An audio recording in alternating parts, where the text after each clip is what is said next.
سورت المزمل، بہت سے لوگ اس کو مزمل پڑھتے ہیں، تو یہ مزمل ہے، زا کے اوپر شد ہے، اور باب کون سا ہے؟ تفاعل، یعنی تزمل تھا اصل میں، اور اس سے متزمل تھا، اور تا زا میں زم ہو گئی تو مزمل ہو گیا۔ اس سورت کے 2 رکوع ہیں، اور پہلا رکوع بالاتفاق مکی ہے اور مکہ کے ابتدائی دور میں نازل ہوا۔ دوسرے کے بارے میں اختلاف رائے ہے، بعض کہتے ہیں کہ 1 سال کے بعد نازل ہوا، اور بعض کہتے ہیں کہ یہ مدینہ میں نازل ہوا۔ 20 آیات ہیں، 285 کلمات ہیں، 838 حروف ہیں۔ اس پارے کا چونکہ مرکزی مضمون دعوت اللہ ہے، تو اس صورت میں دعوت دینے والے کو جس اخلاق اور جس ہتھیار سے لیس ہونا چاہیے، اللہ کے ساتھ جیسا تعلق مطلوب ہے، اس کے بارے میں بات کی گئی ہے کہ داعی کی جو پرسنل خصوصیات ہیں، اس کی اپنی زندگی میں اس کا ذاتی رویہ اور اس کا علم اور اس کی عبادت اور اس کا تقوی اور جو اخلاق اس کے اندر ہونا چاہیے، اس کی یاد دہانی ہے اس میں، کیونکہ دعویٰ کا کام آسان کام نہیں، یہ ایک بھاری کام ہے، اور بھاری کام کے لیے ہمت بھی زیادہ چاہیے ہوتی ہے۔ جنوں کے اندر شاید ہم سے زیادہ طاقت ہے، اس لیے انہوں نے پہلی دفعہ ہی سن کر بھرپور کام شروع کر دیا، اور غلط خیالات پر بھی بھرپور تنقید، اور بھرپور طریقے سے میسج کنوے کر کے توحید کی بھرپور دعوت۔ اسی طرح انسان خواہ جسمانی طور پر کمزور ہی کیوں نہ ہو، لیکن اگر اس کا ایمان مضبوط ہے، وہ اندر سے مضبوط ہے، اس کا اللہ سے تعلق مضبوط ہے، تو پھر وہ بڑے بڑے جنوں سے نمٹنا جانتا ہے، جیسا کہ اس میں فرعون کا ذکر آئے گا، اور بالکل ابتدائی دور کی صورتوں میں سے ہے سورۃ المزمل۔ میں حیران ہو رہی تھی کہ شروع میں ہی اللہ سبحانہ وتعالیٰ نے فرعون کا ذکر کر دیا، کیونکہ نبی صلی اللہ علیہ وسلم کو مکہ میں ایسے ہی لوگوں سے واسطہ تھا، اور ہر ایک کے ایمان کے بقدر اس کا امتحان ہوتا ہے، امتحان بقدر ایمان، اور جتنا کسی کا ایمان مضبوط ہوگا اتنا ہی اس کا سخت امتحان ہوگا، اور جتنا اللہ سے تعلق مضبوط ہوگا اس میں کامیاب ہوگا۔ اور اس کامیابی کے لیے بے حد ضروری ہے کہ انسان کے اندر مضبوطی ہو، اور وہ مضبوطی آ نہیں سکتی جب تک انسان قرآن سے گہرا تعلق نہ رکھتا ہو، اور خاص طور پر رات کی نماز میں قرآن کی قرات کے ساتھ قیام کی عادت نہ ہو۔ یہ ایک ضروری خصوصیت اور ضروری شرط ہے جس کا ذکر یہاں ملے گا۔ یا ایھا المزمل، یا ایھا، یا کیا ہے؟ حرف ندا، اور ایھو کا معنی ہوتا ہے کون سا یا جون سا، جس، کس، یعنی ایھو کا لفظ ان معنوں میں استعمال ہوتا ہے، یا کیا، کون سا کیا، اور ہاں جو ہے یہ حرف تنبیہ ہے، اور فصل کے لیے آتا ہے۔ فصل کا مطلب ہوتا ہے الگ کرنا، تو حرف ندا اور منادا کے بیچ میں جبکہ منادا معرف باللام ہو، یہ بات سمجھ آ رہی میری؟ منادا معرف باللام، معرف باللام کا کیا معنی؟ کہ ال کے ساتھ شروع ہو رہا ہو، تو ان کو باہم ملانے کے لیے درمیان میں آتا ہے ایھا۔ یا ایھا، اے وہ جو، المزمل، مزمل تزمل سے، باب تفاعل، اور اصل میں تھا متزمل، متفاعل کے وزن پر، تا کو زا میں مدغم کر دیا گیا، اور روٹ اس کا کیا ہے؟ زا ما لا، زا میم لام، اور تزمل کا معنی ہوتا ہے اپنے اوپر چادر یا کوئی کپڑا لپیٹنا۔ خطاب ہے نبی صلی اللہ علیہ وسلم سے، یا ایھا المزمل، اے کپڑے میں لپٹنے والے، اے چادر یا کمبل لپیٹنے والے۔ آپ کو مزمل سے کیوں خطاب کیا گیا؟ اس کی ایک وجہ تو یہ بیان کی جاتی ہے کہ نبی صلی اللہ علیہ وسلم نے جب پہلی مرتبہ جبریل علیہ السلام کو دیکھا تو آپ کے اوپر ایک بہت دہشت تھی اور خوف تھا اور لرزہ طاری تھا۔ آپ گھر پہ تشریف لائے اور حضرت خدیجہ سے کہا، زملونی زملونی، مجھے کمبل اڑھا دو، کمبل اڑھا دو، یعنی ایک طرح سے پروٹیکشن کے لیے اور اپنے آپ کو سمیٹنے کے لیے۔ اور یہ تو چونکہ نقطہ آغاز تھا، اس کے بعد ابھی مزید آپ پر ذمہ داری ڈالی جانا تھی، لہذا آئندہ جب آپ کو پکارا گیا تو اس نام سے پکارا گیا، اے کپڑا لپیٹنے والے۔ اور عربوں میں دستور یہ ہوتا ہے کہ جب کسی کو خطاب کیا جاتا ہے تو اس کے حال کا ذکر کر کے اس کو بلایا جاتا ہے، اور یہ ایک محبت کا انداز ہوتا ہے۔ مثلا اس کی بہت سی مثالیں آپ کو ملے گی۔ ایک مرتبہ حضرت علی رضی اللہ تعالیٰ عنہ حضرت فاطمہ سے کچھ رنجیدہ ہو گئے، کچھ ناراضگی ہو گئی، تو گھر چھوڑ کے مسجد میں چلے گئے اور مسجد کے فرش پر لیٹے ہوئے تھے تو آپ کے جسم کے اوپر مٹی لگ گئی. نبی صلی اللہ علیہ وسلم حضرت علی کو تلاش کر رہے تھے اور کرتے کرتے جب مسجد میں گئے تو کہا یا ابا تراب، اے مٹی والے، یعنی یا مٹی میں لپٹے ہوئے یا لتڑے ہوئے اٹھو تم. اسی طرح حضرت ابو ہریرہ جو تھے ان کو بلیوں سے بہت پیار تھا تو ان کا نام ابو ہریرہ رکھ دیا گیا. اسی طرح کچھ اور بھی آپ کو ایسے نام ملیں گے یا کنیتیں ملیں گی کہ جو انسان کے حال کو یا اس کے شوق کو یا اس کے کام کو واضح کرتی ہے. تو نبی صلی اللہ علیہ وسلم نے چونکہ پہلی وحی کے بعد کپڑا اوڑھ لیا تو وہ ایک اتنا پیار بھرا انداز تھا کہ اللہ سبحانہ و تعالیٰ نے اس کو یاد کرایا اور فرمایا یا ایھا المزمل، اے کپڑا لپیٹنے والے. اب کپڑا لپیٹنے کا وقت نہیں، اب کیا ہے؟ اب تو کام کا وقت ہے. آپ ڈرے نہیں، گھبرائے نہیں، یعنی ایک طرح سے تسلی دی جا رہی ہے، محبت سے خطاب کیا جا رہا ہے. یا ایھا المزمل، اے مزمل، قم اللیلہ، قم اٹھو، فعل امر ہے قیام سے. اور قیام کہتے ہیں بیٹھے یا لیٹے ہوئے آدمی کا اٹھ کھڑا ہونا یا چلتے چلتے کھڑے ہو جانا. یعنی کوئی بیٹھا ہوا ہے تو بیٹھنا چھوڑ کے اٹھ جائے، یا لیٹا ہوا تو اٹھ جائے، یا پھر چل رہا ہے تو کھڑا ہو جائے. ان سب کے لیے کیا آتا ہے؟ قیام. قم اللیل، رات کو کھڑے ہو جاؤ. اب اس کا یہ مطلب تو نہیں کہ آپ نیند چھوڑ کے تو کھڑے رہا کرو، یہ عام کھڑا ہونا مراد نہیں ہے. یہاں قیام سے مراد نماز ہے، قیام اللیل ہے. آپ نے پیچھے پڑھا کہ بعض اوقات نماز کے لیے لفظ قرآن آتا ہے، بعض اوقات تسبیح آتی ہے، بعض اوقات سجدے کا لفظ آتا ہے، تو جز بول کے کل مراد ہوتا ہے. اور یہاں پر قم، کھڑے ہو جاؤ سے مراد ایسے آئیڈیلی کھڑا ہونا نہیں بلکہ نماز میں کھڑے ہونا ہے. تو قم اللیل کا مطلب کیا ہوگا؟ اٹھو رات کے وقت اور اٹھ کر نماز پڑھو. اور اللیل سے مراد ساری رات ہے.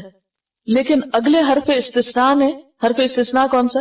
اللہ نے واضح کر دیا کہ نہیں، پوری رات کا مراد نہیں ہے یہاں، بلکہ قلیلاً، تھوڑا، یعنی پوری سے کم، ساری نہیں. قم اللیل الا قلیلاً، رات کو قیام کرو یعنی نماز ادا کرو مگر تھوڑا.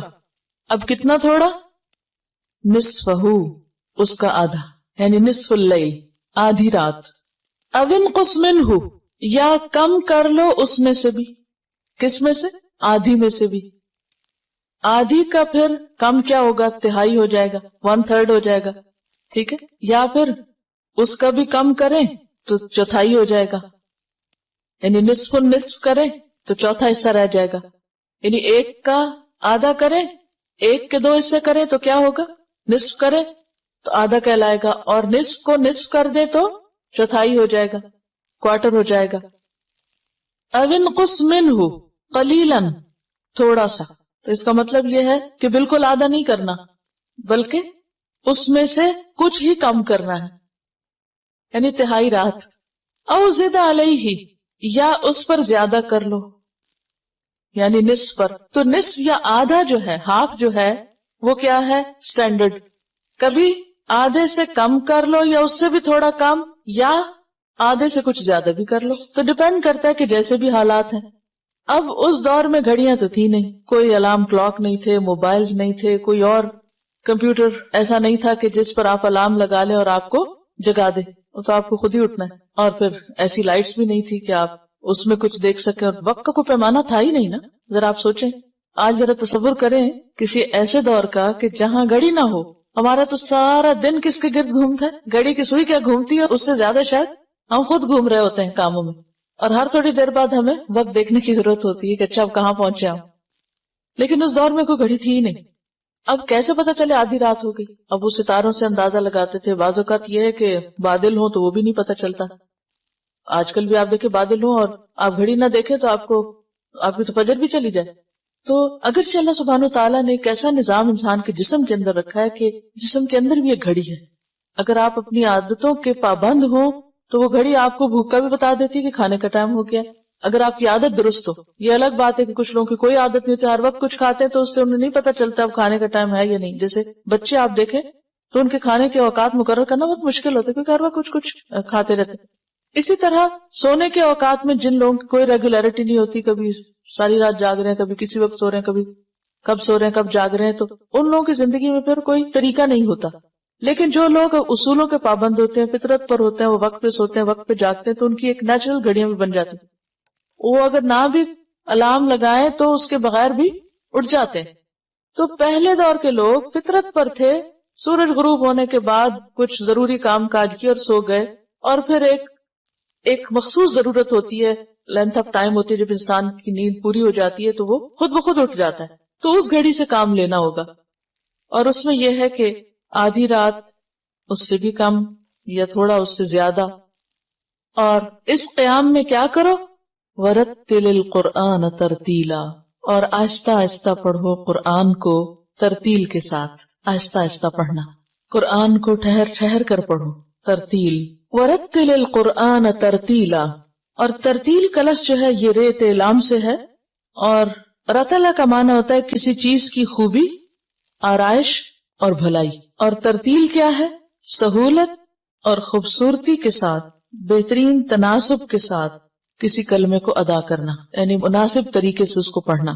تو بنیادی طور پر اس میں ٹھہر ٹھہر کر پڑھنا، آہستہ آہستہ پڑھنا، اطمینان سے پڑھنا، سوچ سمجھ کے پڑھنا، ایک ایک حرف کو واضح طور پر ادا کرنا، اور حسن ادائیگی کے ساتھ، ٹھہراؤ کے ساتھ قرات کرنا شامل ہے. ابن عباس کہتے ہیں کھول کر بیان کر کے پڑھنا. ترتیل کیا ہے؟ کھول کر پڑھنا. وَرَتِّلِ الْقُرْآنَ تَرْتِيلًا، یعنی قرآن کو جلدی جلدی نہ پڑھو، بے سوچے سمجھے نہ پڑھو، بلکہ پڑھنے میں اس کا حق ادا کرو. رتل القرآن ترتیلا. ابن مسعود کہتے ہیں کہ لا تنثرہ نثر الدقل ولا تہزہ ہز الشعر قفوا عند عجائبہ وحرقوا بہ القلوب ولا یکن ہم احدکم آخر السورہ. یعنی اس کا معنی کیا ہے کہ جس طرح تم جلدی جلدی ردی کھجوریں پھینکتے جاتے ہو، ہوتا کیا ہے کہ جب وہ کھجوریں رکھی ہوتی ہیں نا تو ان کو صاف کرنا ہوتا ہے، یا آپ چاول صاف کر رہے ہوتے ہیں تو کیا کرتے ہیں؟ جلدی جلدی چن کے کیسے پھینکتے ہیں ان کو، جو پھینکنے والی چیز ہوتی ہے کو پرواہ کرتے ہیں، دھیان کرتے ہیں؟ نہیں، اٹھایا پھینکا پھینکا پھینکا. اس طرح نہیں قرآن کو پڑھو، اور نہ اس طرح کہ جیسے بال کاٹتے جاتے ہو. کبھی بال کاٹتے دیکھا کیسے کینچی چلتی؟ اگر آپ نے کبھی کسی نائی کے پاس کھڑے ہو کر کٹنگ کا عمل دیکھا ہو تو اسی سے کہتے ہیں نا زبان کینچی کی طرح چلنا. تو کینچی کی طرح جیسے زبان چلتی ہے، تو اس طرح قرآن کے لیے کینچی کی طرح زبان مت چلاؤ، بلکہ کیا کرو، جب کوئی نادر نقطہ آ جائے تو ٹھہر جاؤ اور اپنے دل کو اس سے متحرک کرو، یعنی اپنے دل کو ہلاؤ اس سے. حرکوا بھی ولا یکن، اور نہ ہو، ہم احدکم، تم میں سے کسی ایک کا غم، آخر السورہ، سورت کے آخر تک پہنچنا. یعنی تمہاری ساری فکر اس پہ نہ لگی ہوئی ہو کہ سورت کب ختم ہوگی، ختم کیوں نہیں ہوئی. یہ ترتیل کے خلاف ہے، کیونکہ جب انسان بار بار آخری حصہ دیکھتا رہتا نا تو پھر کیا ہوتا ہے، ہم سپارہ پڑھتے ہیں نا عام طور پہ، ہم سورتوں کا حساب تو نہیں کرتے نا، ہم لوگ عام طور سے سپاروں کا کرتے ہیں. تو جو لوگ مثلا ایک سپارہ پڑھنے کے عادی ہیں تو وہ ضرور دیکھتے اچھا کتنے صفحے رہ گئے، اچھا کتنا باقی، اچھا پھر دیکھتے اچھا ٹائم تھوڑا، پھر وہ اور تیز کر دیتے ہیں اور تیز کر دیتے ہیں. تو یہ طریقہ نہیں، یہ ترتیل کے خلاف ہے یہ بات. وَرَتِّلِ الْقُرْآنَ تَرْتِيلًا، ترتیل میں آہستگی بھی ہے، ہر حرف کا حق ادا کرنا ہے. علقمہ نے ایک شخص کو اچھی آواز سے تلاوت کرتے ہوئے سنا تو اس نے کہا میرے ماں باپ اس پہ قربان، یہی ترتیل ہے. تو اس سے کیا پتہ چلتا ہے کہ آہستگی کے ساتھ آواز کی خوبصورتی بھی شامل ہونی چاہیے. حسن بصری نے ایک شخص کو دیکھا، یہ اصل میں مختلف لوگوں کو اس لیے کوٹ کر رہی ہوں کہ آپ ان کے ذہن سے سوچیں کہ وہ ترتیل کا کیا معنی لیتے ہیں. پہلے تو لغت میں آپ نے دیکھا نا، لیکن عملی طور پر لوگوں نے ترتیل کو کس طرح سمجھا ہے، کیونکہ یہ حکم ہے نا، رتل، ایسا ہی پڑھو. حسن بصری نے ایک شخص کو دیکھا کہ وہ ایک آیت پڑھ رہا ہے اور رو رہا ہے، یعنی پڑھتے ہوئے رو رہا ہے. کہا یہی ترتیل ہے، یہ دیکھو اس کو ترتیل کہتے ہیں. تو کتنی چیزیں شامل ہو گئی، آہستگی، اطمینان، ٹھہراؤ، سمجھ، خوش آوازی، کھول کے پڑھنا، اور حسن صوت اور سوز، اور اس پہ رونا بھی. رونا جب ہی آئے گا نا جب کچھ سمجھیں گے، تو جب سمجھیں گے نہیں تو رونا کہاں سے آئے گا. جلدی جلدی پڑھنے میں تو رونا نہیں آتا. بہقی کی ایک روایت میں ہے آپ نے فرمایا اے قرآن والو، قرآن کو سرہانہ نہ بناؤ. سرہانہ کیا ہوتا ہے؟ پلو، تکیہ، یعنی ٹیک لگانے کی چیز اور آرام کرنے کی، اور یعنی اس کی بے قدری نہ کرو. اور اوقات شب و روز میں اس کی تلاوت کرو، جیسا حق ہے ویسی تلاوت کرو. جیسے قرآن مجید میں بھی آتا ہے نا، الذین آتیناہم الکتاب یتلونہ حق تلاوتہ اولئک یؤمنون بہ. اور قرآن کو پھیلاؤ، خوش آوازی سے پڑھو، غور کرو تاکہ تم کو فلاح حاصل ہو.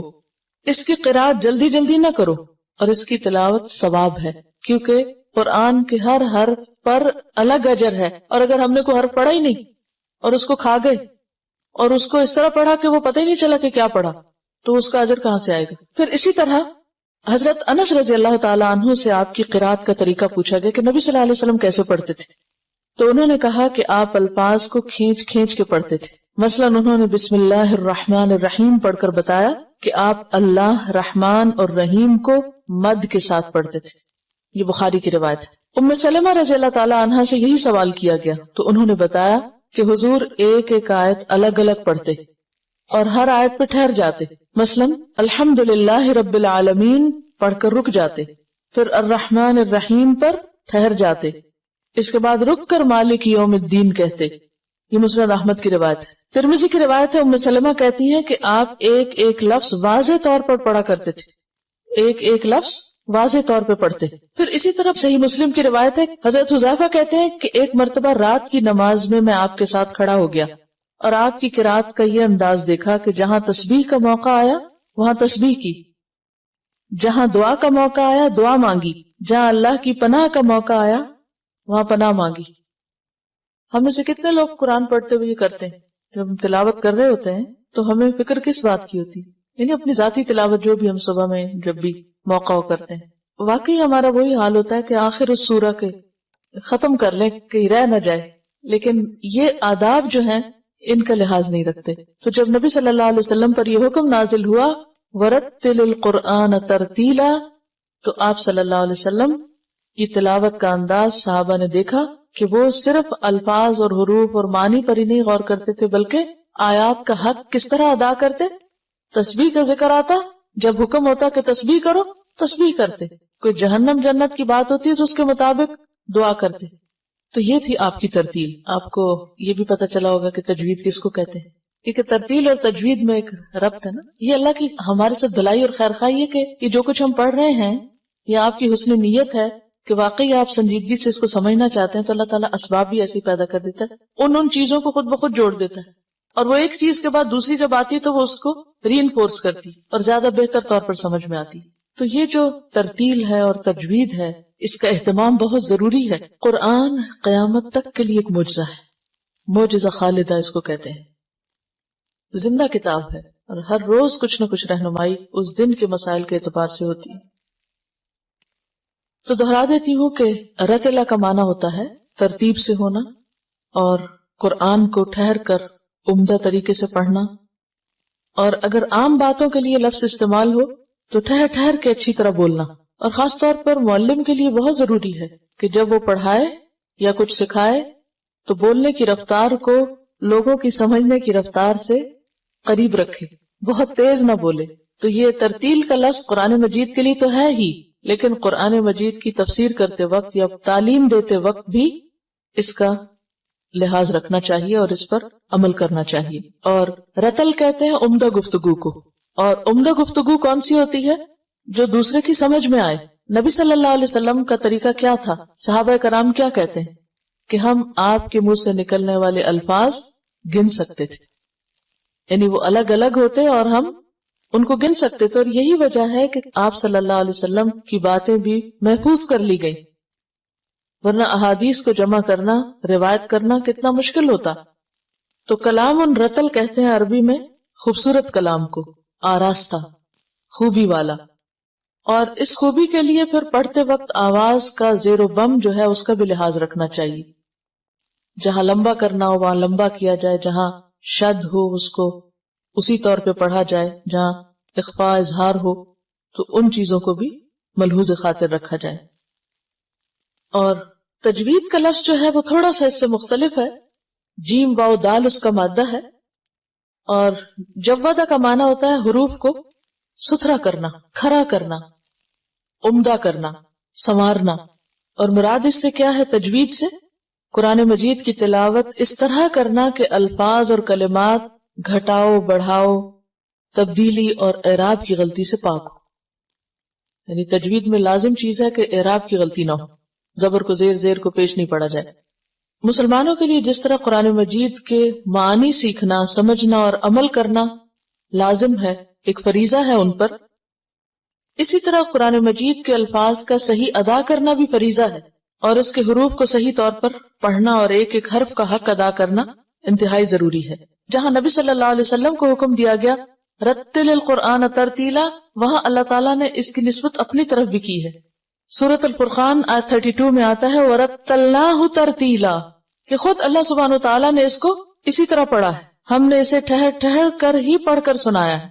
ایک اور جگہ پر سورۃ بنی اسرائیل میں آتا ہے وَقُرْآنًا فَرَقْنَاهُ لِتَقْرَأَهُ عَلَى النَّاسِ عَلَى مُكْثٍ، کہ ہم نے قرآن کو تھوڑا تھوڑا کر کے اس لیے اتارا ہے تاکہ آپ اسے مہلت کے ساتھ لوگوں کو سنائیں، اور ہم نے خود بھی اس کو آہستہ آہستہ اتارا ہے، تدریج کے ساتھ اتارا ہے. اور ترتیل کیا ہے؟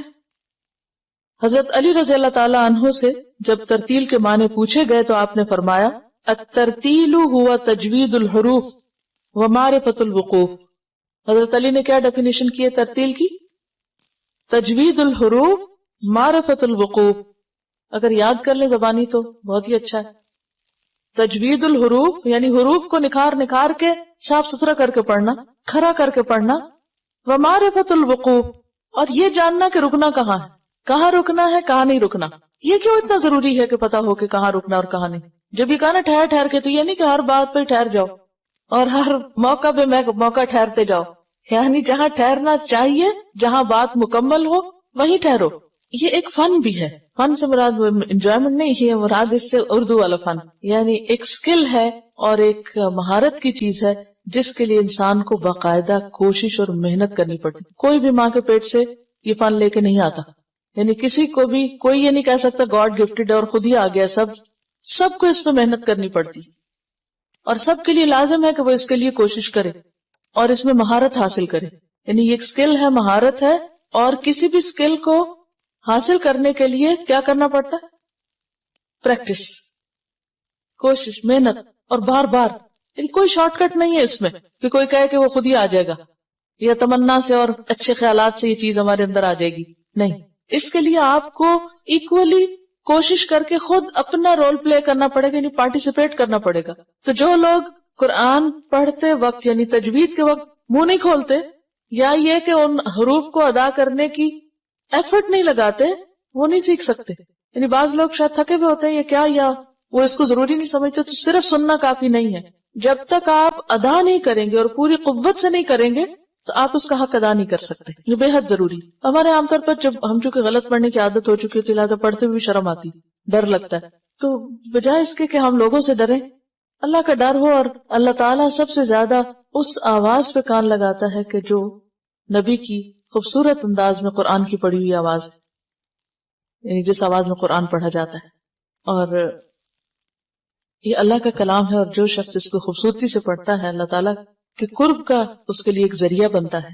حدیث میں آتا ہے الماہر بالقرآن مع السفرۃ الکرام البررہ، قرآن کا ماہر مہارت رکھنے والے ملائک اور انبیاء کے ساتھ ہوگا. نبی صلی اللہ علیہ وسلم نے فرمایا زینوا القرآن باصواتکم، قرآن کو اپنی آوازوں سے زینت دو. ایک اور جگہ پر فرمایا من لم یتغن بالقرآن فلیس منا، جس نے قرآن خوش آوازی کے ساتھ نہ پڑھا وہ ہم میں سے نہیں. اب دیکھیں نا کہ آپ جس سے بلانگ کرتے ہیں، جس سے محبت کرتے ہیں، پھر اس کے طریقے بھی شوق سے اختیار کرتے ہیں. جس انسان کو جس کے ساتھ محبت ہو یا جس سے انٹرسٹ ہو، وہ خود بخود اس کی چیزوں اور اس کے طریقوں اور اس کے سٹائل اور اس کے ہر چیز کو شوق سے اپنائے گا، اختیار کرے گا. اور وہ حدیث بھی کہ اللہ تعالیٰ کسی آواز پہ اس طرح کان نہیں لگاتے جتنا کہ نبی کی آواز پر، جب وہ با آواز بلند خوش الہانی کے ساتھ قرآن پڑھتے ہیں. حضرت عبداللہ بن عمر سے روایت ہے نبی صلی اللہ علیہ وسلم نے فرمایا قیامت کے دن صاحب قرآن سے کہا جائے گا قرآن پڑھتا جا، اقرأ ورتقی، اور چڑھتا جا، ترقی کرتا جا، یعنی جنت کے درجوں پر اوپر سے اوپر جا. ورتل، اور آہستہ آہستہ پڑھنا، کما ترتل فی الدنیا، جیسے دنیا میں آہستہ آہستہ پڑھتے تھے. فإن منزلک عند آخر آیت تقرأها، تو تمہاری منزل وہ آخری آیت ہوگی جہاں تک تم پڑھو گے. اب اگر کچھ تیز تیز پڑھتا ہے تو وہاں بھی جلدی جلدی پڑھ کے تو جلدی اس کی منزل آ جائے گی, اور جو آہستہ آہستہ پڑھتا ہے اس کے درجوں کی بلندی بھی اتنی زیادہ ہوگی. یہاں حفظ کی بات نہیں لکھی ہوئی, یہاں لکھا ہوا ہے صاحب قرآن سے کہا جائے گا اقرا, پڑھو. اور اقرا جو ہے دونوں طرح سے پڑھا جا سکتا ہے, زبانی بھی اور دیکھ کے بھی. اصل چیز جو ہے وہ ماہر ہونا ہے اس کا, اور obviously حفظ جو ہے وہ نمبر 1 ہی آ جاتا ہے مہارت کے لیے. لیکن اگر وہ موقع چلا بھی گیا ہے تو بھی امید کی جا سکتی ہے اس کو صحیح انداز میں پڑھ کر. حدیث میں حفظ کا لفظ نہیں آتا, بس صاحب قرآن کا آتا ہے, یعنی جس کا بھی قرآن کے ساتھ تعلق ہے. اصل میں اسی وجہ سے ہمارے ہاں ساری کوشش اور ایفرٹ جو ہے نا قرآن کی مہارت حاصل کرنے کی, وہ صرف حفظ کے ساتھ مخصوص کر دی گئی ہے. اسی لیے ماں باپ بچوں کو اگر قرآن سکھانے کا سوچتے بھی ہیں تو صرف حفظ کا سوچتے ہیں. ترجمے سے پڑھنا, پڑھانا, سمجھانا, سمجھنا, اس پہ غور و فکر وہ نہیں, دھیان میں بھی نہیں آتا. جبکہ صحابہ کرام تو ایک ایک آیت کے اوپر, حالانکہ وہ ان کی زبان میں اتر رہی تھی, پھر بھی غور و فکر کیا کرتے تھے. تو اصل میں یہ ہے کہ ہر زبان کا ایک لب و لہجہ ہوتا ہے, اور ہر قوم کا اپنا ایک بولنے کا انداز ہوتا ہے. تو قرآن جس لہجے میں اترا ہے, جس زبان میں اترا ہے, اسی زبان اور لہجے میں پڑھنا ضروری ہے. ٹھیک ہے ہر انسان کا پھر وہ لہجہ پلٹنا مشکل ہوتا ہے, لیکن اگر بچپن میں کوشش کی جائے تو عربی لہجہ اختیار کرنا بھی مشکل نہیں. مگر انسان بڑے ہو کے بھی جتنی کوشش کرے کر سکتا ہے. پھر اصل چیز کوشش ہے, کوشش کے باوجود کوئی نہ کر سکے تو بھی دگنا اجر ہے. اصل میں بات یہ ہے کہ جب ہم حروف کو صحیح طور پہ ادا نہیں کرتے تو معنی بدل جاتے ہیں. یعنی اگر آپ سین اور صاد کو درست نہیں ادا کرتے, یا ضاد اور زا کو نہیں. اب مثلا ضربہ کا معنی ہوتا ہے مارنا, اور ضربہ زا کے ساتھ پڑھے تو معنی ہوتا ہے مویشیوں کو باڑے میں بند کرنا. بالکل ہی معنی الٹ جاتا ہے. تو ابن الجزری کہتے ہیں کہ تجوید کے ساتھ تلاوت ضروری اور لازم ہے. جو شخص تجوید سے قرآن نہ پڑھے وہ گناہگار ہوگا. یہ عربی میں ان کا شعر ہے, والأخذ بالتجوید حتم لازم من لم یجود القرآن آثم لأنه به الإلہ انزل, کیونکہ اسی کے ساتھ اللہ نے اس کو اتارا تھا. وہکذا منہ الینا وصلا, اور اسی طرح ہم تک پہنچا ہے, تو آگے بھی اسی طرح ہمیں پہنچانے کی ضرورت ہے. اور خاص طور پر اگر ہمارا انداز بہت عربی نہ بھی ہو سکے تو جو قرآن کا حق ہے اور جو اس کی ضروری اور اہم چیزیں ہیں ان کی پابندی ضروری ہے, یعنی جو فرض کے درجے میں آتی ہیں چیزیں. ایک حدیث میں آتا ہے کہ اللہ تعالیٰ محبت کرتے ہیں اس بات سے کہ قرآن کو اس طرح پڑھا جائے جس طرح یہ نازل کیا گیا. تو یہ کیسے پتا چلے گا کہ ہم اس طرح پڑھ رہے ہیں؟ حضرت عائشہ کہتی ہیں نبی صلی اللہ علیہ وسلم قرآن کو آہستہ آہستہ اور الفاظ کو علیحدہ علیحدہ کر کے تلاوت کرتے تھے. اور پھر حضرت انس کی بات حضرت ام سلمہ کی آپ نے سنی. آپ نے وارن بھی کیا کہ قرآن کو عربوں کے لب و لہجے کے مطابق پڑھو, اہل فسق اور کبائر کے لہجے کی طرح نہ پڑھو, یعنی فاسقوں کے لہجے کی طرح نہ پڑھو. اور ایک اور چیز یہ ہے کہ جہاں اس کے پڑھنے میں آواز خوبصورت ہونی چاہیے, اہتمام سارے ہونے چاہیے, وہاں اپنے آپ پر بھی تھوڑی سی توجہ دینی چاہیے کہ پڑھتے وقت ایسی حرکتیں ہم نہ کریں کہ جس سے قرآن کے ادب میں خلل آئے. مثلاً بہت زیادہ ماتھے پہ بل لے آنا, یا پلکیں جھپکنا, یا بہت گلا پھاڑ کے پڑھنا, یا اس طرح کی جو شکلیں بنانا کہ جس سے انسان ان نیچرل سین ایک دکھائے, تو یہ بھی پسندیدہ نہیں. یعنی پڑھتے وقت خود بھی نیچرل رہے, ریلیکس ہو کر پڑھیں, منہ کو ٹیڑھا کر کے اور بہت گرجدار آواز میں, یا ان نیچرل نہیں ہو, یعنی بی نیچرل. بہت زیادہ خوبصورتی کس سے آتی ہے؟ جب آپ نیچرل رہتے ہیں, جو آپ ہیں وہی ہوتے ہیں. جب ہم اوپر ایک پریٹینڈ کرنے لگتے ہیں نا, اور ایک خول چڑھا کے بولنے لگتے ہیں, تو اس سے وہ خوبصورتی ختم ہو جاتی ہے. کیونکہ اللہ تعالیٰ نے ہمیں اس چیز کا تو مکلف نہیں کیا جو ہمارے بس میں ہی نہیں. اگر ہماری آواز یا ہمارا لہجہ بالکل ویسا نہیں تو اب ہم اس کو آرٹیفیشل نہ کر لیں, کوشش کر کے نیچرل رہنے دیں. وَرَتِّلِ الْقُرْآنَ تَرْتِيلًا, اور قرآن کو ترتیل کے ساتھ پڑھو.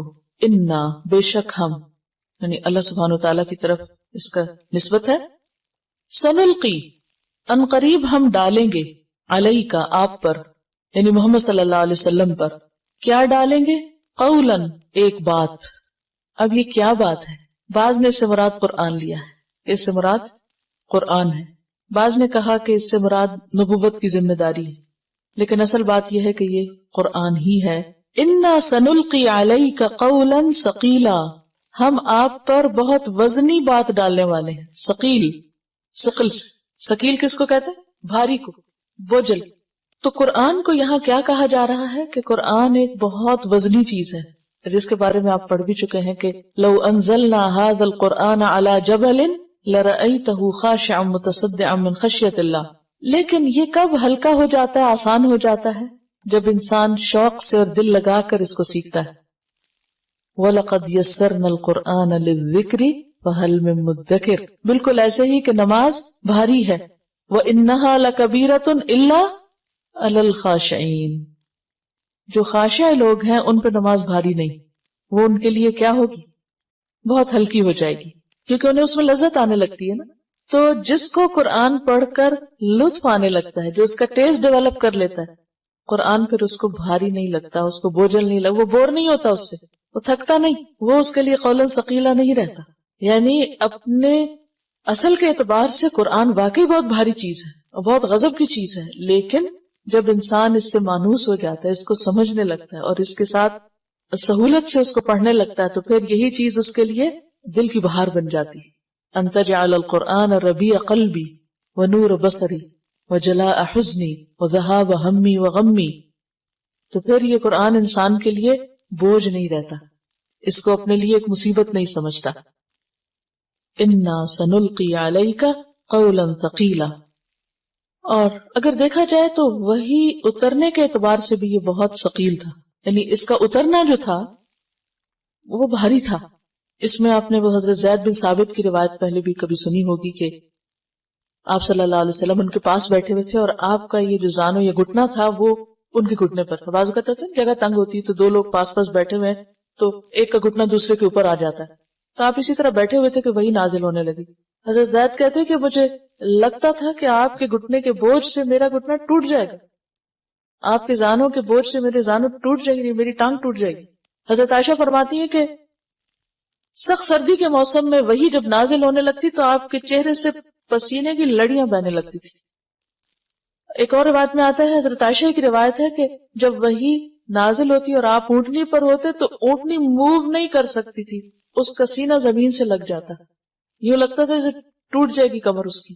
یعنی جس وقت وحی اتر رہی ہوتی تھی تو اس کا اترنا قولاً ثقیلا تھا، اس کا فزیکلی بھی اس کا بہت بوجھ ہوتا تھا، آپ کے اپنے جسم پر یعنی ایک شدید قسم کی مشقت ہوتی اور آپ کے اوپر بوجھ پڑتا تھا باقاعدہ، اور وہ بوجھ اگر کوئی اور قریب ہوتا تو اس کو بھی محسوس ہوتا تھا. انا سنلقی علیک قولا ثقیلا.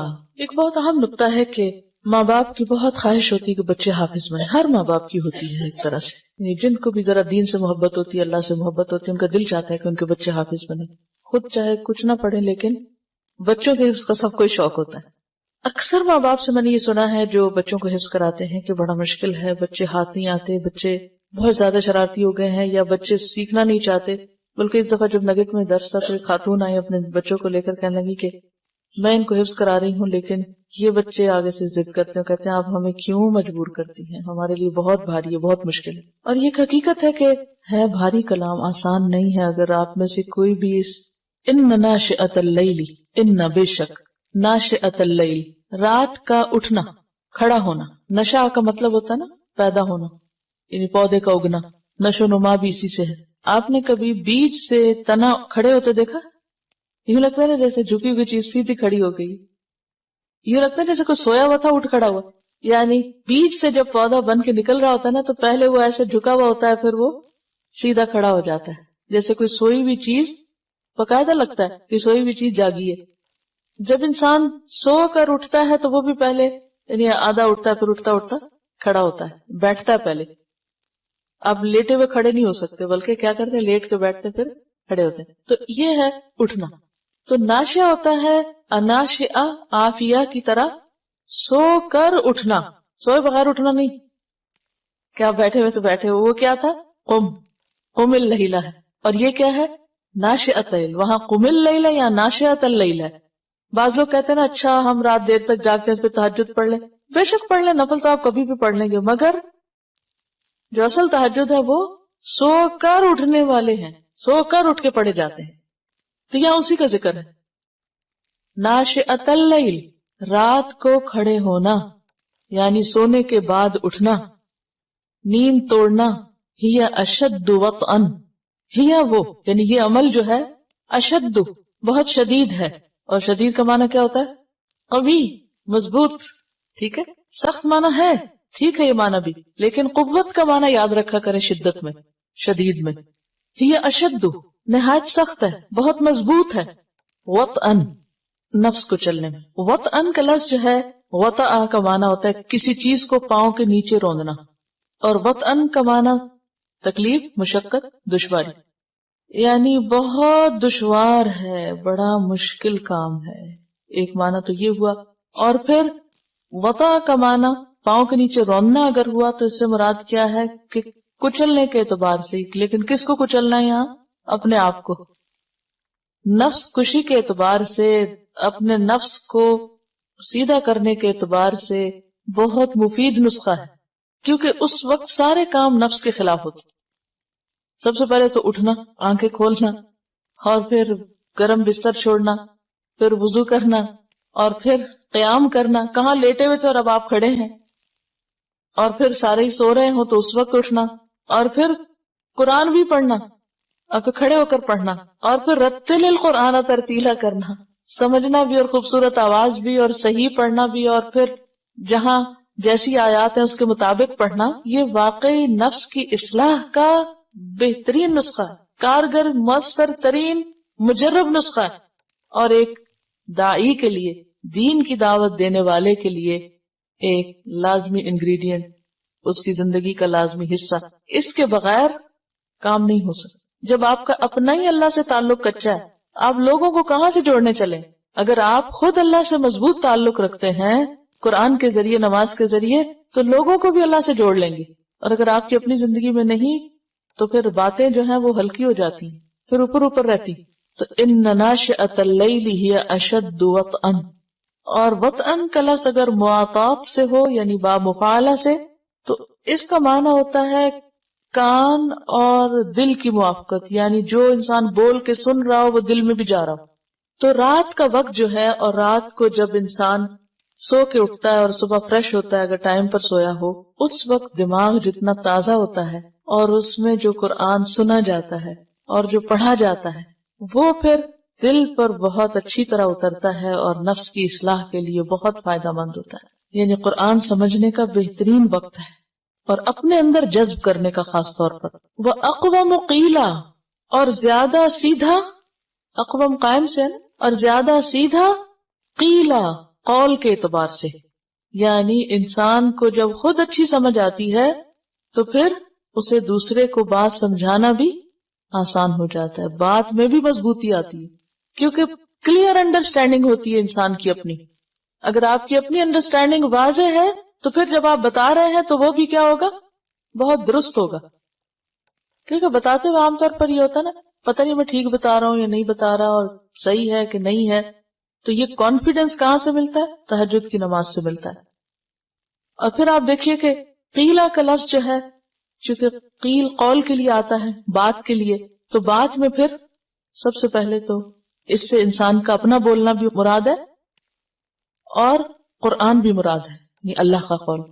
یعنی قرآن سمجھنے میں، قرآن میں غور و فکر کے لیے بہت ہی مناسب طریقہ ہے. اور یہ حقیقت ہے، اگر آپ روز کا سبق صبح تہجد میں ترتیل کے ساتھ پڑھیں، آپ دیکھیں گے کیسے معنی سمجھ آتے ہیں.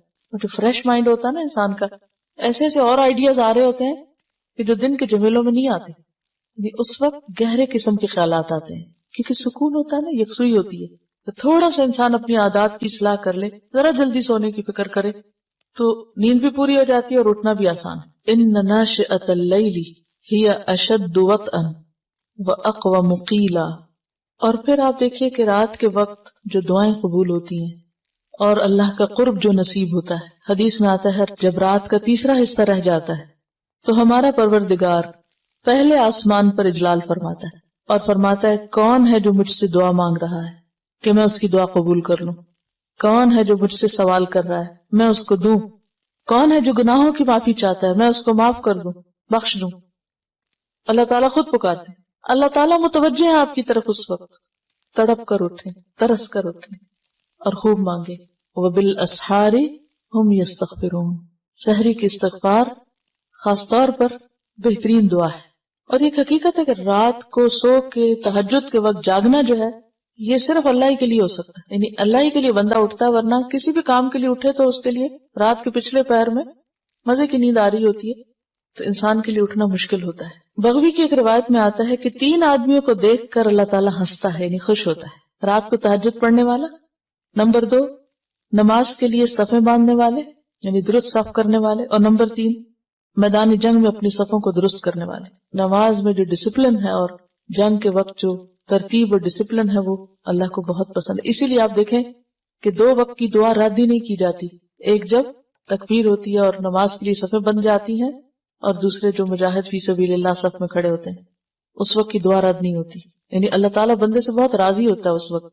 ترمذی کی روایت میں آتا ہے سب سے زیادہ بندہ رب کا قرب رات کے آخری حصے میں حاصل کرتا ہے، بندے کو سب سے زیادہ اللہ کا قرب رات کے آخری حصے میں حاصل ہوتا ہے۔ اگر تم سے ہو سکے تو اس وقت اللہ کی یاد کرنے والوں میں سے ہو جاؤ تو ہو جاؤ، یعنی اگر یہ ہو سکے تو تم ایسا ضرور کرو۔ یہ حدیث کے الفاظ ہے، ترمذی کی روایت ہے۔ اور یہ حقیقت ہے کہ قرآن سینے میں نہیں جمتا، یاد نہیں رہتا، صحیح طور پر سمجھ نہیں آتا جب تک رات کو قیام کی حالت میں نہ پڑھا جائے، چاہے تھوڑا پڑھیں، ضروری نہیں کہ آپ 8 رکعت ہی پڑھیں، اگر 2 بھی پڑھ لینا 2 بھی، تو آپ قیام اللیل کے ثواب کے حقدار ہو جائیں گے، کیونکہ آغاز میں خاص طور پر انسان میں اتنا اسٹیمنا نہیں ہوتا، تو زیادہ نہ بھی کر سکے تو 2 رکعت پڑھنے والا بھی، وہ کہتے ہیں نا انگلی کٹا کے شہیدوں میں شامل ہے، تو وہ ان میں شامل ہو جائیں گے۔ ان ناشئۃ اللیل ہی اشد وطئا واقوم قیلا ان لک فی النہار سبحا طویلا، ان لک بے شک آپ کے لیے، فی النہار دن کے اوقات میں، سبحا مشغولیت ہے، مصروفیت ہے، طویلا طویل لمبے چوڑے کام ہیں، بہت سے کام ہیں، ان کاموں میں پھر قرآن پہ غور و فکر کرنا مشکل ہے، تو اس کے لیے رات کا وقت زیادہ مناسب ہے۔ یہ جو سبح کا لفظ ہے نا، سبح کہتے ہیں پرندے کا ہوا میں تیرنا یا مچھلی کا پانی میں تیرنا، اور پانی اور ہوا کی تیزی سے گزرنے کے لیے بھی آتا ہے۔ فرس سابح کہتے ہیں تیز رفتار گھوڑا، میں نے شعر ایک دفعہ آپ کو سنایا تھا، اعز مکان فی الدنا سرج سابح، یاد سب سے عزت والی جگہ، اعز مکان فی الدنا دنیا میں، سرج سابح تیز رفتار گھوڑے کی کاٹھی ہے یا اس کے اوپر بیٹھنا ہے، یعنی سب سے بیسٹ سیٹ وہ سیٹ کیوں کہا گئی کہ سب سے عزت والی جگہ ہے وہ۔ جہاد فی سبیل اللہ کے لیے اس دور میں گھوڑے استعمال ہوتے تھے، یعنی اللہ کے راستے میں نکلنے کے لیے، اور آج آپ کے لیے آپ کی کرسی جس پر آپ بیٹھ کے پڑھتے ہیں اللہ کا کلام، یہ بھی اعز مکان فی الدنا ہے، ہر ایک کے لیے اس کے حالات کی مناسبت سے۔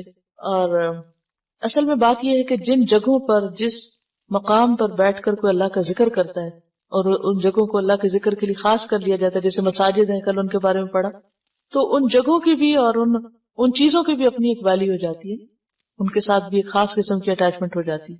اور اس شعر کا دوسرا حصہ ہے وہ خیر جلیس فی الزمان کتاب، اور بہترین دوست زمانے میں کتاب ہے، یعنی ایک طرف اللہ کے راستے میں نکلنا اور دوسری طرف علم حاصل کرنا۔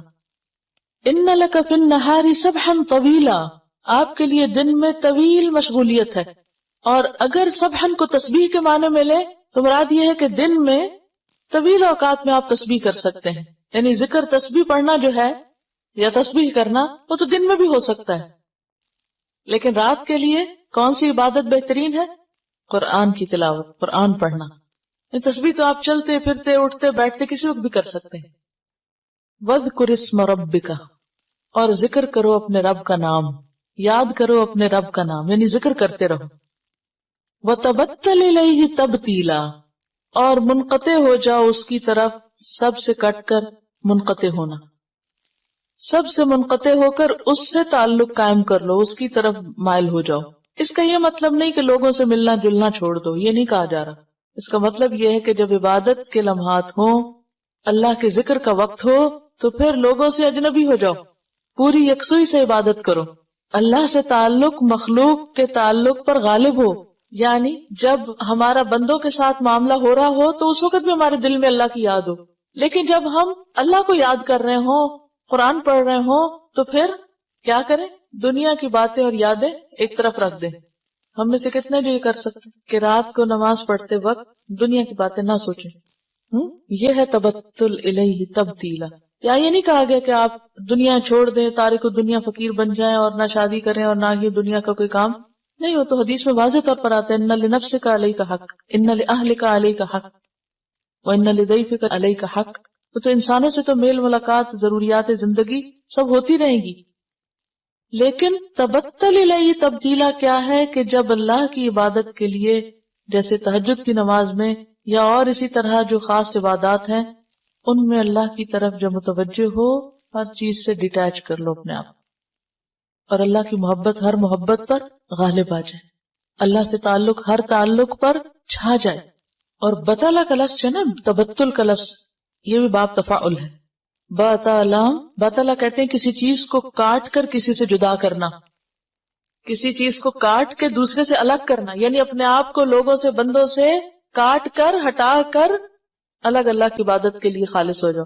یعنی خاص طور پہ تہجد کے وقت یہ ممکن ہے نا کہ آپ بچے، شوہر اور سب کو چھوڑ کر، کوئی ٹیلی فون نہیں اس وقت، کوئی کمپیوٹر نہیں کھلا، کچھ انٹرپشن نہیں، کیونکہ سب کو پتہ ہے لوگ سو رہے ہیں، ڈسٹربنس نہیں ہوتی. تو اس وقت کیا کریں؟ پھر جب آپ مصلی پہ کھڑے ہوں یا قرآن کھولیں، پھر ادھر ہی دھیان ہو، پھر اور باتیں چھوڑ دیں ادھر ادھر، اپنے آپ کو کاٹ کر فوکس کریں. یعنی یہ انتہائی ضروری ہے کہ انسان کی زندگی میں اس کے اپنے لیے اور اپنے اور اللہ کے بیچ میں ایسے اوقات اور لمحات ہو کہ جب کوئی اور تیسرا نہ ہو وہاں. یہ بہت ضروری، کیونکہ اسی سے آپ کو قوت ملتی ہے، اسی سے آپ کو اللہ کے ساتھ ایک مضبوط تعلق ملتا ہے. اور اگر اس وقت بھی اور باتیں آپ سوچ رہے ہیں تو پھر آپ کہیں بھی یکسو نہیں ہو سکتے. اور پھر کہوں گی جدید ریسرچ کے مطابق، معلوم نہیں صحیح ہے یا غلط ہے، لیکن ریسنٹلی پھر میں نے پڑھا ہے کہ خواتین کا جو دماغ وہ ملٹی ڈائمینشنل ہوتا ہے، وہ ایک جگہ پر فوکس نہیں کر سکتا، وہ ایک وقت میں بیک وقت کئی باتیں اس کے اندر چل رہی ہوتی ہیں. لیکن مرد جو ہے وہ ایک وقت میں جب ایک کام کرتے تو وہ اس کے اندر فوکس کرتے ہیں. ان کے لیے ڈسٹریکشن کے اتنے مسائل نہیں ہیں جتنی خواتین کو فطری اعتبار سے بھی ہے، کیونکہ وہ اس کا بھی سوچ رہے ہیں، اس کا بھی، اس کا بھی، اس کا بھی. بعض اوقات ایسا ہوتا ہے کہ جیسے انسان پڑھ رہا ہوتا ہے نا، ادھر سے پڑھ رہا ہے، ادھر سے سن رہا ہے، ادھر سے کچھ کر رہا ہے، ادھر سے 4-5 کام ایک وقت میں چل رہے تھے نا. آپ لوگ سبق یاد کرتے ہوں گے، دیکھے ہی ہوگا، کتابوں کے علاوہ 4-5 مختلف قسم کے کام بھی چل رہے ہوتے ہیں. آپ پڑھ رہے ہیں، اتنے فون آ گیا، اچھا وہ اٹینڈ کیا، اچھا وہ رکھا تو چاہیے، کسی نے کچھ کہہ دیا، ادھر سے کوئی آ گیا، ادھر سے کچھ اور دیکھ لیا. تو یہ ایک نعمت بھی ہے الحمدللہ کہ دن کے اوقات میں اس سے بہت فائدہ بھی ہو جاتا ہے کہ ساتھ مینج کر لیتا ہے انسان، لیکن رات کے اوقات میں اس عادت سے چھٹکارا کر لیں. وَاذْكُرِ اسْمَ رَبِّكَ وَتَبَتَّلْ إِلَيْهِ تَبْتِيلًا. رب المشرق والمغرب، رب ہے مشرق اور مغرب کا. لا الہ الا ہو، اس کے سوا کوئی الہ نہیں. فَاتَّخِذْهُ وَكِيلًا، پکڑ لو اس کو وکیل، بنا لو اسی کو وکیل. وکیل کون ہوتا ہے؟ جس کے سپرد انسان اپنا معاملہ کر دیتا ہے. ابو ذر غفاری کہتے ہیں آپ صلی اللہ علیہ وسلم نے فرمایا، ترک دنیا اس کا نام نہیں کہ تم اپنے اوپر اللہ کی حلال کی ہوئی چیزوں کو حرام کر لو، یا جو مال تمہارے پاس ہو اسے خواہ مخواہ اڑا دو کہ ہم اللہ پہ بھروسہ کرتے ہیں اور اللہ کی طرف کٹ کے سب سے متوجہ ہو رہے ہیں. بلکہ ترک دنیا اس کا نام ہے کہ تمہارا اعتماد اللہ کے ہاتھ میں جو کچھ ہے اس پہ زیادہ ہو بنسبت اس کے جو تمہارے اپنے ہاتھ میں ہے. تو یہ دونوں چیزیں جو ہیں تبتل الیہ تبتیلا اور فاتخذوا وکیلا، یہ آپس میں جڑی ہوئی ہیں. یعنی اصل زہد کیا ہے؟ لوگوں سے بالکل منہ نہیں موڑ لینا. جو لوگوں کے پاس ہے، لوگوں کے ہاتھ میں ہے، اس سے بے نیاز ہونا. لوگوں پر بھروسہ نہیں کرنا، بھروسہ اللہ پہ کرنا، اپنے معاملات اس کے سپرد کر دینا. اور آپ دیکھیے کہ اس سے پہلے یہ جو الفاظ آئے نا، رب المشرق والمغربی لا الہ الا ہو، سب کچھ تو اس کے پاس ہے. مشرق اس کا، مغرب اس کا ہے، تو مشرق اور مغرب کے بیچ میں جو کچھ ہے اس کا ہے. لہٰذا اپنا آپ اس کے حوالے کرو، اپنی پریشانیاں. اور آپ یقین کریں کہ تبتل الیہ تبتیلا ہو نہیں سکتا جب تک آپ فاتخذوا وکیلا نہ کریں. کیونکہ کیا چیز ہمیں روکتی ہے تبتل سے؟ وہ جمیلے دنیا کے. تو اصل تبتل اس وقت ہو سکتا ہے جب انسان ہر قسم کے دھندوں جمیلوں سے توجہ ہٹا کے، فراغت پا کے اللہ کی طرف متوجہ ہو اور خلوص نیت کے ساتھ اللہ کی عبادت میں مشغول ہو. وَإِذَا فَرَغْتَ فَانْصَبْ وَإِلَىٰ رَبِّكَ فَارْغَب. میں سوچتی ہوں کہ سورۃ مزمل ایسی ہے جو اکثر گھروں میں پڑھی جاتی ہے روز. کتنی زیادہ اس کی تلاوت ہوتی ہے نا. اکثر بڑی بوڑھیوں سے آپ پوچھیں کہ کیا پڑھتے ہیں تو کہتے ہیں میں روز سورۃ مزمل پڑھتی ہوں، لیکن کیا لکھا ہے اس کے اندر، کیا کہتی ہے سورۃ مزمل، نہیں پتا۔ وَاصْبِرْ عَلَىٰ مَا يَقُولُونَ، اور صبر کیجئے اس پر جو وہ باتیں کرتے ہیں، لوگوں کی باتوں کی پرواہ نہ کریں۔ ابھی آپ کو تیار کیا جا رہا ہے نا دین کی تبلیغ کے لیے، دعویٰ کے کام کے لیے۔ وَاصْبِرْ عَلَىٰ مَا يَقُولُونَ، اور یقولون سے مراد کون ہے؟ کفار مکہ آپ صلی اللہ علیہ وسلم کے لیے۔ وَاهْجُرْهُمْ هَجْرًا جَمِيلًا، اور چھوڑ دو ان کو چھوڑنا خوبصورتی سے۔ اس کا بھی یہ مطلب نہیں ہے کہ آپ ان سے قطع تعلق ہی کر لیں اور تعلقات کاٹ لیں اور ان سے بول چال بند کر دیں۔ اگر بول چال بند کریں گے تو تبلیغ کس کو کریں گے؟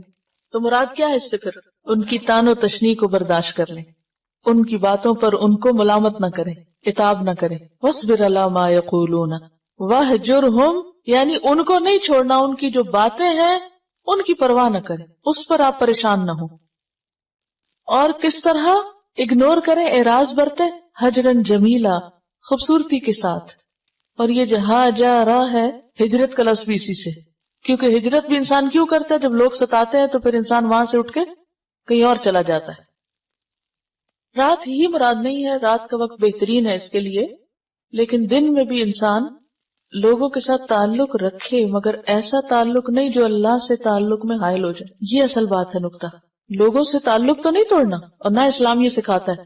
صلہ رحمی کی تعلیم جتنی اسلام نے دی ہے کسی نے نہیں دی، لیکن پھر سب سے کٹ کے اللہ کے ہو جاؤ کا مطلب کیا ہے؟ فزیکلی نہیں، قلبی طور پر، قلبی طور پر، دلی طور پر، یعنی اللہ کی عبادت کے وقت، نماز کے وقت، قرآن پڑھتے وقت اپنا تعلق اللہ سے ایسا جوڑو کہ اور بیچ میں کوئی حائل نہ ہو۔ ورنہ کیا ہے، بیوی بچوں کی محبت، لوگوں کی محبت انسان کو اتنا آکیوپائڈ رکھتی ہے کہ وہ اللہ کا حق ادا کرنا بھول جاتے ہیں۔ اس سے کیا ہوتا ہے؟ ویکنس ہو جاتی ہے انسان کے ایمان میں، ایمان کمزور ہوتا ہے۔ جب ایمان کمزور ہوتا ہے پھر نیکی کا شوق نہیں رہتا، پھر تبلیغ کا کہاں رہے گا؟ جو ہی اذان ہوتی ہے آپ اجنبی ہو جاتے ہیں ہم سے، یعنی آپ اپنے گھر والوں کے ساتھ ہنسیں کھیلیں، بات کریں، سب کچھ کریں، لیکن جب عبادت کا وقت ہو، جب اللہ کی خاطر کچھ کرنے کا وقت ہو تو پھر ان سے اجنبی ہو جائے۔ فیول آپ کو یہیں سے ملے گا، اسٹرینتھ یہیں سے ملے گی۔ اللہ کا کام ہے، اللہ کے ساتھ تعلق ہی آپ کو طاقت دے گا، مضبوط کرے گا اندر سے۔ یہ مضبوطی اور چیزوں سے نہیں آتی، جب تک آپ اس سے نہ مانگے، اس کے آگے نہ جھکے، اس کے آگے سر نہ جھکائیں۔ وَذَرْنِي، اور چھوڑ دو مجھے۔ اس کا نہیں مطلب کہ مجھ سے الگ ہو جاؤ، مراد یہ کہ مجھ پہ چھوڑ دو۔ وَالْمُكَذِّبِينَ، اور جھٹلانے والوں کو، یعنی جھٹلانے والوں کا معاملہ مجھ پہ چھوڑ دو۔ کفار مکہ کی طرف اشارہ ہے۔ اولِ النعمتی، جو عیش پرست ہیں۔ نعمت کہتے ہیں ہر طرح کی عیش و عشرت کو، مال و اولاد کی بہتات۔ عیش پرست اور دنیا کی ٹھاٹ میں جینے والے، اور اس وجہ سے تمہاری بات جھٹلانے والے، ان کا معاملہ مجھ پہ چھوڑ دو، ان سے میں نپٹوں گا۔ وَمَهِّلْهُمْ قَلِيلًا، اور مہلت دو ان کو تھوڑی سی۔ مہلہم کا لفظ جو ہے یہ مہلت سے، یعنی ڈھیل دینا، آہستہ آہستہ کوئی کام کرنا، آہستہ اور نرمی سے مدت بڑھاتے جانا اور جلدی نہ کرنا، یعنی ان کے معاملے میں جلدی نہ کرو۔ کیا کرو؟ انہیں تھوڑا سا چھوڑ دو، ان کو اسپیس دو، ان کو ڈھیل دو، ذرا اگنور کرو۔ یہ کیوں ضروری؟ اگر ایسا نہ کیا جاتا تو عمر بن خطاب کس طرح مسلمان ہوتے؟ دین کے دشمن تھے، ان کو ڈھیل دی گئی، مہلت دی گئی، وقت دیا گیا، سوچنے کا موقع دیا گیا، اب آہستہ آہستہ مسلمان ہو گئے۔ خالد بن ولید کو آپ دیکھیں کہ کب مسلمان ہوئے، لیکن اس کے بعد کیسی کیسی کوششیں کی۔ آپ کو یاد ہے کہ جنگ موتا میں، جنگ موتا کو سنا کبھی؟ جنگ موتا جو تھی اس میں رومیوں سے جنگ تھی، اور یہ پہلی جنگ تھی جس میں آپ صلی اللہ علیہ وسلم نے حضرت زید بن حارثہ کی زیر قیادت لشکر بھیجا تھا جو 3000 کا تھا، اور آپ نے کہا تھا کہ زید لشکر کے امیر ہوں گے، اگر وہ شہید ہو گئے تو جعفر ہوں گے، وہ شہید ہو گئے تو عبداللہ بن رواحہ ہوں گے۔ زید اور جعفر مہاجر تھے، عبداللہ بن رواحہ مدینہ والوں میں سے تھے۔ جب یہ لوگ جا کے رومیوں کے مقابلے میں کھڑے ہوتے ہیں، وہ 2 لاکھ ہیں اور یہ صرف 3000 ہیں، ذرا سوچئے۔ اور عربوں نے اس سے پہلے کبھی اتنی تعداد میں فوج دیکھی نہیں تھی، کیونکہ عرب بہت تعداد میں کم تھے، کیونکہ دور دور قبیلے، مجموعی تعداد بھی ان کی کم تھی۔ اب کیا ہوا کہ جب انہوں نے دیکھا کہ 2 لاکھ اور ہر طرف انسان ہی انسان نظر آ رہے ہیں، تو پہلے انہوں نے سوچا کہ ایسے موقع پر مقابلہ کرنے سے بہتر ہے کہ ہم واپس چلے جائیں۔ لیکن انہوں نے کہا کہ نہیں، اگر ہم، حضرت زید نے شاید کہا کہ جب ہم شہادت کی نیت سے آئیں، ہمارا الٹیمیٹ گول کیا ہے؟ اللہ کے راہ ورنہ تو پھر مشکل کیا ہے؟ ہم شہید ہو جاتے۔ بہرحال حضرت زید شہید ہوئے، حضرت جعفر شہید ہوئے، حضرت عبداللہ بن رواحہ شہید ہو گئے۔ اس کے بعد کس نے کمان سنبھالی؟ خالد بن ولید نے۔ اور پانسا پلٹ دیا، 2 لاکھ کا مقابلہ کر کے جیت کے واپس آئے.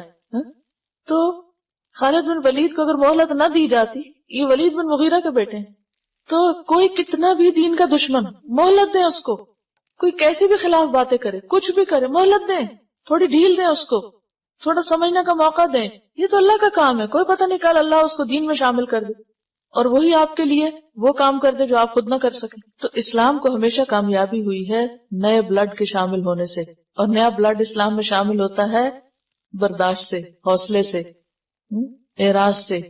وَذَرْنِي وَالْمُكَذِّبِينَ أُولِي النَّعْمَةِ وَمَهِّلْهُمْ قَلِيلًا. اور ادھر سے اللہ تعالیٰ خود ان کو خوب دھمکیاں دے رہے ہیں، تم باز نہ آئے تو دیکھنا میں تمہارے ساتھ کیا کرتا ہوں. اِنَّ لَدَيْنَا أَنْكَالًا وَجَحِيمًا. اِنَّ بے شک لدینا ہمارے پاس انکالن بیڑیاں ہیں. انکال کس کی جمع ہے؟ نکلن کی. نکل کہتے ہیں جانور کی بیڑی کو. جانور کی بیڑی دیکھی کبھی؟ کوئی بھینس کے پاؤں میں دیکھی ہوگی نا، یا اور بھی جانوروں کو جو پٹا ڈالتے ہیں تو اس کو بھی نکل کہتے ہیں، یا پھر سخت قید یا آہنی لگام جو ہوتی. تو ہمارے پاس لوہے کی بیڑیاں ہیں. وہ جہیم اور بھڑکتی آگ ہے. وہ تعامن اور کھانا ہے ذا غصت گلے میں اٹکنے والا. غصہ جو ہے عربی لفظ ہے، لیکن غین صاد کا معنی ہوتا ہے کھانے یا پانی کا گلے میں پھندا لگنا، کھانے کا گلے میں اٹک جانا اور نگل نہ سکنا. تو یہ کیا ہے؟ تعامن ذا غصت. یہ کس کی طرف اشارہ ہے؟ زقوم، غسلین، ٹھیک ہے. وعذابا علیما، اور عذاب دردناک، جیسے سورۃ لقمان میں بھی آتا نا، نمتعہم قلیلا ثم نضطرہم الی عذاب غلیظ یوم ترجف الارض. یہ ہوگا کب؟ جب زمین خوب کانپے گی، شدید قسم کا کانپے گی. والجبال، اور پہاڑ. وکانت الجبال، اور ہو جائیں گے پہاڑ. کثیبا مہیلا، ریت بھربھری. بڑے بڑے پہاڑ ریت کے بھربھرے ٹیلے بن جائیں گے. کثیب کہتے ہیں ریت کا لمبا چوڑا ٹیلا، ایسا ٹیلا جو ہوا کے جھونکے یا ٹھوکر لگنے سے پانی کی طرح بہنے لگے. اور مہیل کہتے ہیں پیروں کے نیچے سے نکلنے والی ریت. کبھی آپ نے باریک ریت دیکھی؟ کبھی آپ کسی ڈیزرٹ کے ایریا میں گئے ہوں یا کسی سینڈ ڈیون پر گئے ہوں تو آپ نے دیکھا ہوگا کہ آپ پاؤں رکھے تو صحیح تو وہ ریت کہاں تک جاتی؟ وہ بھر کے نیچے جا رہی ہوتی ہے. یا ہوا چلتی ہے تو کس طرح اس میں وہ لہریں بن رہی ہوتی ہیں. اب سوچئے کہ پہاڑ، یعنی پہاڑوں پہ اگر برف پڑی ہوئی اور اسکیئنگ کرنی ہو تو اگر وہ برف بھربھری ہے اور اس پر لوگ جائیں تو گریں گے، تو پہلے اس کو گراتے ہیں تاکہ لوگ اس کے اوپر پھر کھیل سکیں. تو اسی طرح پہاڑ جو ہیں وہ ریت کے ٹیلے بن جائیں گے، اور ایسے ٹیلے کہ بس ہاتھ لگاؤ تو نیچے آ پڑے. پتھر ریت بن جائے گا، جیسے کلہن المنفوش اور پیچھے جو بھی باتیں گزری. وکانت الجبال کثیبا مہیلا، بھربھری ریت، پاؤں کے نیچے سے نکل جانے والی، نہ جمنے والی، نہ ٹھہرنے والی. انا ارسلنا الیکم رسولا، بے شک ہم نے تمہاری طرف ایک رسول بھیجا ہے. کس کی طرف؟ اہل مکہ کی طرف. شاہدن علیکم، جو تم پر گواہ ہے، حق کی گواہی دے رہا ہے. کما، جیسا کہ ارسلنا بھیجا ہم نے، الی فرعون رسولا، فرعون کی طرف ایک رسول، یعنی موسیٰ علیہ السلام. اہل مکہ کو کس سے تشبیہ دی جا رہی ہے؟ فرعون سے. اور ایسے فرعونوں کا مقابلہ کرنے کے لیے کیا ضروری ہے؟ جو پیچھے ہدایات گزری. فعصا فرعون الرسول، تو نافرمانی کی فرعون نے رسول کی، یعنی موسیٰ علیہ السلام کی. فاخذناہ، تو پکڑ لیا ہم نے اس کو. اخذا وبیلا، پکڑ سخت. وبیل کا لفظ دوسرے طریقے سے پیچھے 2 دفعہ گزرا ہے. کیا؟ وبال اور وابل. ٹھیک ہے. اب روٹ سیکھنے کا یہی فائدہ ہوا آپ کو کہ آپ نے ملتے جلتے الفاظ پہچان لیے. وابل وہ بارش ہوتی ہے جس کے موٹے موٹے قطرے ہوں، موسلادھار بارش. فَإِن لَّمْ يُصِبْهُ وَابِلٌ فَطَلٌ، پڑھ چکے نا. اور وبال امرہم، تو وبل کہتے ہیں سخت ناخوشگوار کو، اور وبیل کہتے ہیں سخت اور دشوار کام، ناگوار کام، بہت بھاری. فعصا فرعون الرسول فاخذناہ اخذا وبیلا فکیف تتقون، تم کس طرح بچ سکو گے اے اہل مکہ. ان کفرتم، اگر تم نے کفر کیا. یوم نصب یجعل الولدان شیبا، جو بنا دے گا بچوں کو بوڑھا، جو بچوں کو بوڑھا کر دے گا. سوچتی ہوں جب بھی فرعون کا ذکر آتا ہے نا تو حضرت آسیہ کا کردار، کوئی عورتوں کے پاس بہانہ رہ ہی نہیں جاتا. کوئی عورت یہ نہیں کہہ سکتی میرا ہسبینڈ بہت سخت ہے اور میں تو دین پہ نہیں چل سکتی. حضرت آسیہ سے بڑھ کر کسی عورت کا امتحان نہ ہوگا شاید. کیونکہ آپ دیکھیے کہ ابتدائی دور کی صورتیں، اور میں آج صبح جب اس کو سن رہی تھی سورت کو، تو میں کہا ہے یہاں بھی فرعون کا ذکر ہے اور موسیٰ علیہ السلام کا ذکر ہے، اور کیونکہ اہل مکہ کے حالات اور تکبر اور سختی جو تھی وہ بہت ریزمبل کرتی تھی فرعون کی سختی سے، اور کس طرح اس نے حضرت آسیہ کو ستایا تھا. فَكَيْفَ تَتَّقُونَ إِن كَفَرْتُمْ يَوْمًا يَجْعَلُ الْوِلْدَانَ شِيبًا. شیبا